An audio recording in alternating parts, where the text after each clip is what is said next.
Olá, queridos! A paz de Cristo a todos! Que bom que nós estamos aqui para mais uma pré-aula da nossa Escola Bíblica Dominical. Que bom que Cristo, nosso Senhor e Salvador Jesus, Ele tem nos concedido mais esta oportunidade para estarmos aqui passando para você, querido aluno, professor, superintendentes, todos aqueles que amam estudar a Palavra de Deus, mais alguns comentários que muito edificará a nossa caminhada com Deus. Para você que não me conhece, eu sou obreiro, professor de Escola Bíblica Dominical Márcio, e nós publicamos aqui neste canal uma série de estudos bíblicos da classe de adultos e também da classe de juvenis. Gostamos também de publicar aqui outras programações para a edificação do povo de Deus. Portanto, já convido a você que não é inscrito, se inscreva, curta, compartilhe o nosso canal para que possa ser bênção também para outras pessoas, tá bom?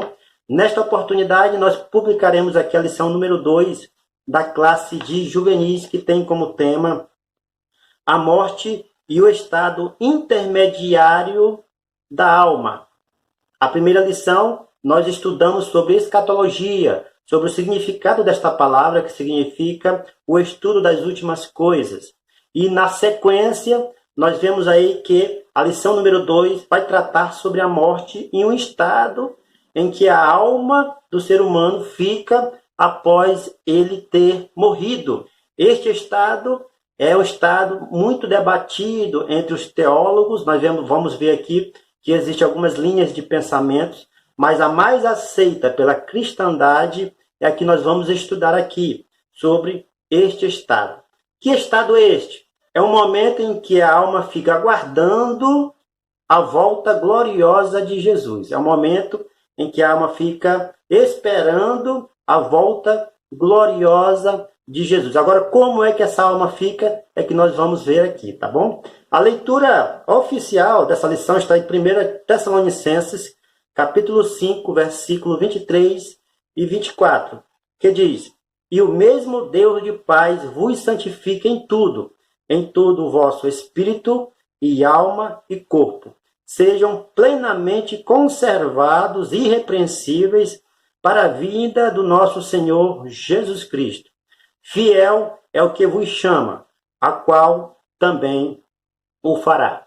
A leitura bíblica em classe está escrito em Lucas, capítulo 16, versículo 19 e 31. Quero chamar a atenção para os irmãos o versículo 24 e 25, que diz: E clamando disse a Abraão, meu pai, tem misericórdia de mim, e manda a Lázaro que molhe na água a ponta do seu dedo, e me refresque a língua, porque estou atormentado nesta chama. 25 diz: Disse, porém, Abraão, filho, lembra-te de que recebeste os teus bens em tua vida, e Lázaro somente males, e agora este é consolado e tu atormentado. Então, em primeiro momento, pela leitura bíblica em classe, nós vemos aí que após a morte do rico, ele foi para um estado. E a palavra de Deus nos diz que este estado era um estado de tormento. E o outro momento em que morre Lázaro, que é o mendigo, este era então consolado no seio de Abraão. O seio de Abraão, a maioria dos teólogos são convictos em afirmar que é dando uma referência ao paraíso. A palavra de Deus nos fala, no Novo Testamento, tem 3 referências que falam sobre o paraíso. E este paraíso nós entendemos que é o momento do estado intermediário em que a alma do ser humano está passando em alegria, em descanso, em paz, esperando a redenção do seu corpo. A redenção, ou seja, a ressuscitação do seu corpo. Nós temos nesta lição 4 pontos importantes que nós abordaremos aqui. O primeiro ponto vai tratar sobre a morte para os que creem. Como podemos definir a morte? As Escrituras Sagradas falam a respeito da morte física, ou seja, do cessamento da vida terrena, conforme Gênesis capítulo 35 e 18 e Tiago 4 e 14, bem como da morte espiritual que a Bíblia denomina como o estado de separação do ser humano de Deus por toda a eternidade, conforme Mateus 10, 28. Mateus 10, 28 vai falar, o Senhor Jesus vai falar que a gente não pode temer aqueles que matam o corpo e não podem matar a alma, mas temei antes aquele que pode mandar tanto o corpo como a alma perecerem no inferno. Ou seja, Deus é o único que pode fazer isso. Ele pode fazer perecer tanto a alma quanto o corpo. Os homens aqui na terra, sanguinários, eles não conseguem fazer mais do que matar o nosso próprio corpo. Aqui o Senhor Jesus ele faz uma diferença. Ele destaca aqui a nossa alma sendo extraída do nosso corpo e passando então para um estado intermediário. Então aquelas pessoas que morrem em Jesus, que morrem convertidos em Cristo, eles são consolados imediatamente, a sua alma é consolada imediatamente no paraíso. A própria leitura bíblica em classe nos fala especificamente no versículo 23, diz o seguinte: E aconteceu que o mendigo morreu e foi levado pelos anjos para o seio de Abraão. Ou seja, aquela pessoa que morre em Cristo, ela já é carregada pelos anjos ou até mesmo pelo próprio Espírito Santo de Deus para um lugar de alegria, um lugar de descanso, até que venha a redenção do seu corpo. Por que é necessário, então, a redenção do corpo, se nós já estamos com Cristo? É uma pergunta para você pensar e nós veremos isso lá na frente, especificamente no quarto tópico, tá bom? O segundo ponto dessa lição vai tratar sobre a morte física e espiritual. A Bíblia trata a morte física diferente da morte espiritual. Lucas 12, 4. A palavra de Deus diz que a morte física é o término da vida do corpo humano. É a paralisia geral de um organismo vivo e biológico que culmina com a saída do espírito do corpo. Então, o corpo volta à terra e o espírito volta a Deus, que o Deus é o que fala, Eclesiastes 12, 7. O nosso corpo ele é feito de pó. Foi feito no início de todas as coisas da terra. Então ele, quando nós perdermos a nossa vida, quando parar de funcionar todos os nossos músculos, todos os nossos organismos vivos, este corpo então ele voltará para o pó da terra e o espírito, que é o fôlego de vida que Deus nos deu, volta para aquele quem nos deu, que é o nosso Criador. E a alma fica num estado aguardando este grande momento da redenção. Antes de mencionarmos a morte espiritual, não podemos esquecer que a morte é o resultado do pecado cometido pelo ser humano. Romanos 6,23 vai falar que o salário do pecado é a morte. Ou seja, aquele que comete pecado, ele morre fisicamente, espiritualmente, e se ele não se redimir através do sangue de Cristo, não se converter a Jesus Cristo, ele também sofrerá a morte eterna. Em Romanos 5,12, fala que a nossa natureza, ela se tornou pecaminosa porque o primeiro homem, a qual prefigurava Cristo, que é Adão, ele cai em desobediência, ele peca, e por causa da sua transgressão, passa isso também para todos os homens. Mas isto é o momento que Adão morre espiritualmente. Após isso, ele vem a morrer também fisicamente. Mas antes de morrer fisicamente, pela graça do nosso Senhor Jesus, ele é redimido, ele é salvo, e aí então ele passa a estar com Deus lá no paraíso. Em Efésios 2, 1, 3, fala que aquele que nos vivificou dos nossos delitos em pecados, ele é capaz de nos purificar de todo o mal, de todo o pecado que venhamos a fazer. Aqui podemos levar em consideração uma reflexão para os queridos alunos, que não importa quão grande pecado é que eles pratiquem, não importa aquilo que eles venham fazer, Deus está sempre preparado e pronto a perdoar as suas falhas, porque Jesus Cristo o Espírito de Deus em nossas vidas, ele nos vivifica. Nós estávamos mortos pelos nossos delitos e pecados, mas pelo Espírito Santo nós somos regenerados e vivificados pelo seu poder. O terceiro tópico vai dizer sobre o estado intermediário. A doutrina do estado intermediário preocupa-se com o período compreendido entre a morte física e a ressurreição dos mortos. Aquilo que eu falei no início, e agora nós vamos entender que temos alguns pensamentos, algumas doutrinas que falam sobre este período. Por exemplo, a Igreja Católica fala do purgatório, doutrina que afirma que após a morte passa-se por um purgatório para purificação até se tornar apto a entrar no céu. A doutrina da reencarnação diz que ensina que após a morte é possível voltar em outra vida para evoluir.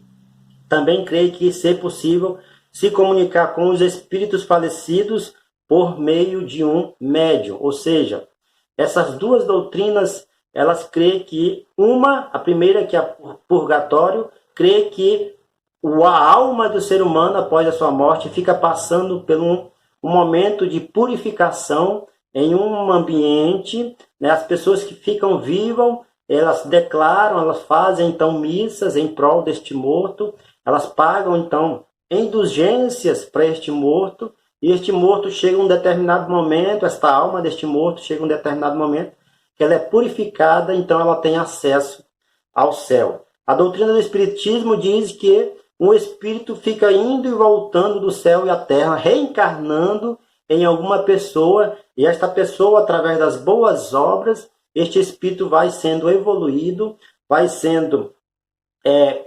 purificado, vai se tornando no estado em que este espírito se torna perfeito, até que ele possa entrar no céu. Também eles declaram que é possível um ser humano se comunicar com um espírito. O sono da alma é outra doutrina que fala que é a crença que a alma permanece em um estado inconsciente até a ressurreição. Essa doutrina crê que a alma ela permanece inconsciente no pó da terra, igual o nosso corpo. Ela fica lá sem pensamento, sem entendimento, sem estar nada funcionando, e então somente na volta de Cristo é que essa alma ela é ressuscitada juntamente com o corpo para a vinda do Senhor Jesus. Só que nós vemos aí algumas referências bíblicas que é contra esses pensamentos. Por exemplo, em Marcos 9, capítulo 4, fala que Moisés e Elias conversou com Jesus Cristo ainda em vida. Moisés tinha morrido, nós sabemos que Moisés morreu, mas ele conversa com o Senhor Jesus no Monte da Transfiguração, dando a entender que a sua alma não ficou sem ver nada, inconsciente no pó da terra. Nós vemos aí, através desse versículo e de outras passagens bíblicas, como, por exemplo, a de Lucas 23, 43, a qual o Senhor Jesus fala que ainda hoje aquele ladrão da cruz estaria no paraíso, também é outra passagem que nós entendemos que a alma do ser humano ela não permanece morta no pó da terra, mas ela permanece em algum momento consciente, e ativa, em algum local, em algum lugar. A reencarnação ela é combatida também pelas Sagradas Escrituras. Em Hebreus 9, 27 fala que após a morte segue-se o juízo, ou seja, aquilo que eu tenho que fazer para ser salvo, eu tenho que fazer agora em vida. Em vida, porque se eu não conseguir, se eu não fizer agora em vida, se eu não aceitar a Cristo agora em vida, se eu não me converter, entregar os meus caminhos ao Senhor em vida, depois da morte não tem como mais alcançar esta salvação. Esta passagem ela combate a doutrina do purgatório e da reencarnação. Após a morte, não tem como mais fazer nada para ser salvo. O momento é agora, o momento é já. É neste momento em que nós estamos vivos, em que nós estamos com o nosso livre-arbítrio totalmente voltado para as coisas de Deus, é que através disso é que nós alcançamos a salvação em Cristo Jesus. Não é pelas obras, mas é pela nossa fé e pela graça de Deus em nossas vidas que a nossa salvação vem.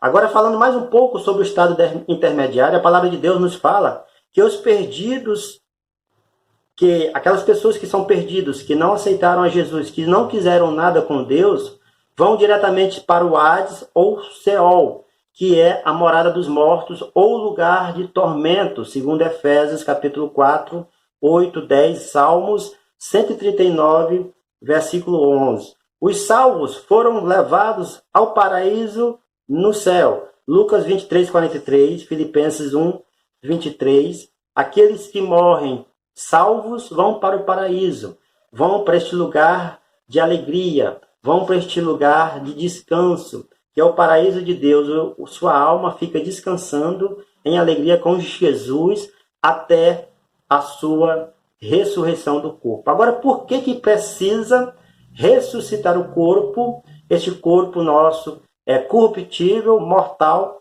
Por que precisa ser ressuscitado o corpo se nós já estaremos com Cristo? É o quarto ponto que vai tratar sobre o tema a morte eterna. A palavra de Deus diz que o destino final dos ímpios é a morte eterna. Algo terrível vai muito além do que o ser humano pode imaginar. Algumas expressões da Bíblia descrevem essa realidade de tormento, trevas exteriores, choro e ranger de dentes. Mateus 8:12, 22:13 e 25:30. E fornalha de fogo. Em Mateus 13:42 e 50. Com isso, está claro que a palavra de Deus nos ensina sobre a separação eterna do ser humano de Deus e de que não existe sentença pior do que passar toda a eternidade longe do Pai. Então, o corpo é necessário para que se cumpra a palavra do Senhor, para que este corpo corruptível seja glorificado à semelhança do nosso Senhor Jesus Cristo, que é o que diz em Filipenses capítulo 3, versículo 20 e 21. Mas a nossa cidade está nos céus, donde também esperamos o Salvador, o Senhor Jesus Cristo, que transformará o nosso corpo abatido para ser conforme o seu corpo glorioso. Então é necessário o nosso corpo ser transformado. O pecado que veio através do nosso primeiro pai, Adão, ser totalmente tirado do nosso ser.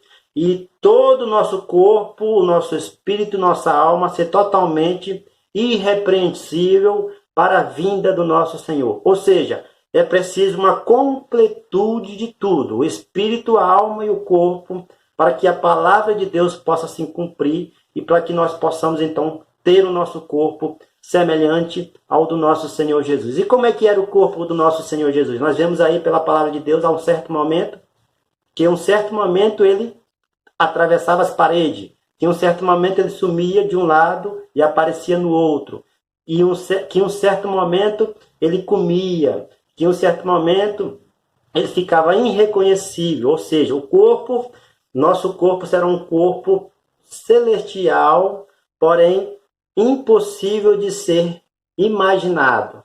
Poderia ser tocado como Tomé tocou nas mãos de Cristo, poderia ser transcendente, sumir de um lado e aparecer do outro. Ele pode também se alimentar sem sentir fome, ou seja, é um momento, é um estado que nós não conseguimos imaginar, porque as coisas de Deus são gloriosas e os nossos pensamentos, por mais que nós imaginamos, são insuficientes, são muito menor do que aquilo que nós presenciaremos no futuro. Tá bom? Queridos, eu espero que vocês tenham gostado dessa aula. Fiquem na paz do Senhor.